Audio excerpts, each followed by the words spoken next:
After 32 years in the financial industry, I've learned one simple truth about the professional world. Economic conspiracy theories always get attention. The people who spread them become popular fast.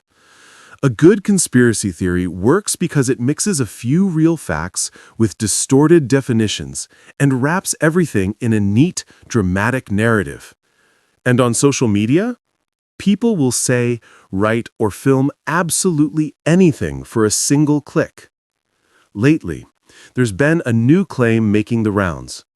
The Trump administration supposedly wants to devalue the US dollar to reduce the real value of America's national debt. And it's not just YouTubers saying it. Some economists and politicians have jumped on the idea too. Some even argue that the administration will use stablecoins for this plan. Others say major crypto assets like Bitcoin will play a central role. In fact, one of Putin's so-called powerful advisors, Anton Kobiakov, even claimed in a video, easy to find on YouTube, that the United States will move its public debt into a crypto cloud and quietly devalue the dollar. Naturally, this got a lot of attention worldwide. But let's talk about reality. By the time you finish this video, many of the gray areas surrounding the global financial system will become much clearer. So let's start with the numbers. As of November 22, 2025, U.S. national debt stands at $38.33 trillion. That might sound scary, but it's not an unmanageable number. America's GDP is $29.184 trillion. And by the end of 2025, projections from the IMF, World Bank, BEA, and OECD place it between $30.3 trillion and $30.62 trillion. So by year-end, the debt-to-GDP ratio will sit between 127 and 129%. This is not a catastrophic level. Italy, long predicted to collapse, has a 2025 debt-to-GDP ratio of 137%. Japan? 230%. And the U.S. has one unique advantage. It issues the world's most important reserve currency, the U.S. dollar. Now, who actually holds America's debt? Contrary to popular belief, most U.S. public debt is held by Americans or American institutions.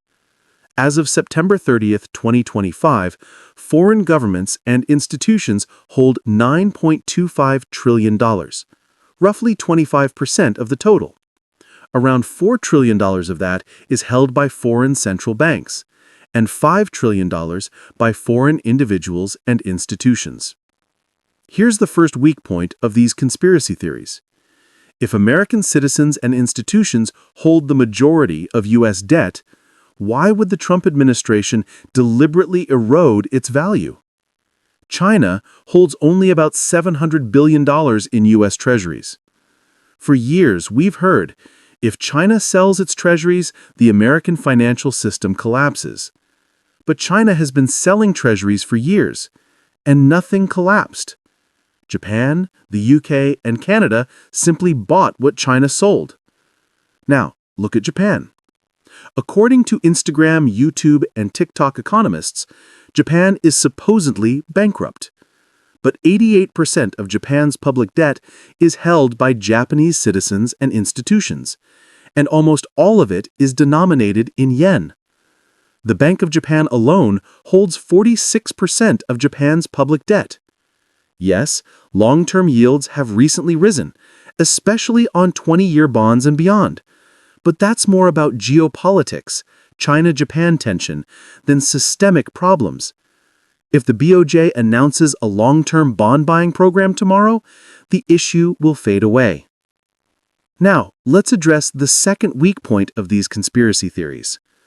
The total crypto market cap, according to CoinGecko and CoinMarketCap, is $3 trillion. So how exactly would Americans absorb $38 trillion of public debt into a $3 trillion market?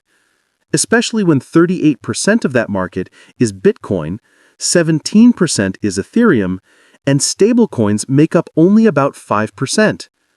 This is a tiny market compared to global bond markets and derivatives. It's basically a casino within the financial system. Crypto fans, don't be offended. People have made incredible profits in that casino. That's also true. Now, the third weak point of these conspiracy theories, a deliberate devaluation of the US dollar would damage the entire American financial system. Treasuries would lose value, the private credit market would see higher risk premiums and interest rates, and America's $67 trillion capital market would take a massive hit. Now, the fourth weak point. Another conspiracy theory claims that the US will launch a central bank digital currency, use it to buy crypto assets, pump their prices, sell them at inflated levels, and use the profits to pay down the national debt. Anyone who believes this clearly doesn't understand economics or financial markets. They imagine life works like a Minecraft server. They also assume the Fed, the Treasury, the Senate, the House of Representatives, the President, and the Cabinet are all one united force, like an ancient absolute monarchy. But the US is a checks and balances system. Implementing such a strategy would be impossible. And modern markets react instantly to any news. Even if America magically transformed into a monarchy, such a strategy would distort global pricing and destabilize the entire financial system. Let's assume unrealistically that it somehow worked. Who would buy those massively inflated assets in the end? And now, the fifth weak point. US Treasuries are the anchor of the banking system. They're considered risk-free assets. In global recessions, the safest havens are US, German, and Japanese government bonds. Weakening these foundations would harm the entire banking system. This video is not claiming that the US federal budget and national debt are problem-free. We know the biggest drivers of the federal deficit are Social Security, healthcare programs, Medicare, Medicaid, etc., defense spending, and interest payments. These four categories make up 61% of federal spending. That's why the Trump administration is so focused on shrinking the size of government and lowering interest rates. It also explains why the US tries to avoid escalation in conflicts like Iran-Israel, Gaza, or India-Pakistan. And it's trying to bring the war in Ukraine to an end. Yes, America has economic problems, but they are not yet destructive ones. The real risks are emerging in different areas. If you remember the popular TV show Mythbusters, you'll know how they debunked widely believed myths with science and experiments. This video is inspired by that spirit. If you follow my economic and financial history channel and show your support, I'll be able to create much more content like this. Thanks for watching, and I'll see you in the next video.